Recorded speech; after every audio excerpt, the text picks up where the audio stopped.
Now, I couldn't lead with the hips in the downswing until my old coach showed me this drill. And that drill was what Tiger Woods used to do in his prime that he absolutely hated. And that was pausing at the top and swinging through. Because what that did, that targeted the root cause reason to why I couldn't clear my hips and lead with them, and why so many golfers out there can't clear their hips either. So like we said, getting up to the top, pausing, and then swinging through. So that was super, super instrumental for me, that light bulb moment to be able to clear my hips. So for me, my root cause reason of why I couldn't get that great hip rotation we see all the top pros do was because my arms moved way too fast in transition. So as soon as I started down the downswing, my arms immediately started to pull and ultimately outrace of the rest of the body. So by the time I got to impact, I was about here, completely square on to the golf ball.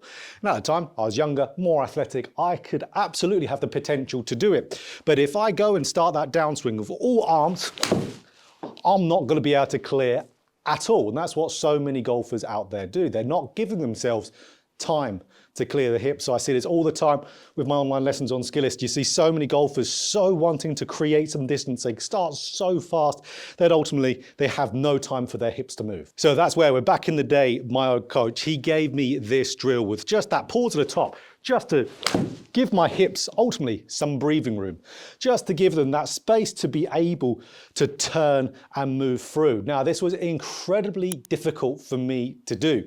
This took me a good number of months to be able to actually get this drill down, because when I started doing this, I was roughly playing off somewhere around a 3 or a 4 handicap. And you should be able to hit the golf ball solidly, of course, when you play to that handicap. But when I would do it, I would top it, I would thin it, I'd shank it, I would do anything but hitting the ball good, because it targeted my root cause area. So that's where over time it got a lot easier to be able to hit the ball solidly doing it. It's still, to be honest, a little bit tough now, but that's a great thing, because so many of you out there rush your downswing. And if you did this drill, again, that Tiger Woods absolutely hated in his prime, that Butch Harmon got him doing in the 2000s, pausing at the top and then letting the body unwind there, you're not only going to clear the hips better, you're going to be better sequence with your arms and body, you're going to compress the golf ball more too. So this is an absolute no-brainer for you out there to go and do. Do this drill and it's going to really help you. But just like I did, I struggled so much with it. My coach actually gave me a little progression drill alongside with that. So something I talk about on the channel quite a lot, and that is the step-through drill. So when we have a step-through drill, we're ultimately getting ourselves into our setup, bringing our lead foot over to our trail foot there, and as soon as we take the club back, we step forward.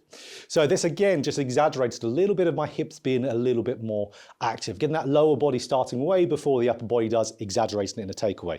So we're bringing our left foot over to the right and then stepping through as soon as we start the swing. So that's what my coach gave me to course, because once I was pausing there at the top and I was trying to swing, my hips still weren't doing an incredible amount because they weren't used to moving. So this got them used to moving, and once I did that for a good little bit of time, it got so much easier to then have that little pause at the top and swing through.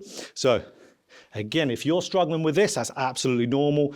Do your step through first and then pause at the top for a second or two and then swing through. And you're going to start to see yourself hit much better shots and the hips open up and clearing. And that's where, when you go out onto the golf course, what can you do? You can feel like you're still doing it a little bit. So this is very feel versus real. So I'm going to, on this swing, feel like I'm pausing for about half a second, and you're going to see it's not even going to remotely look like it. Again, I didn't look like a pause at all, did it? But that's the point, feel versus real.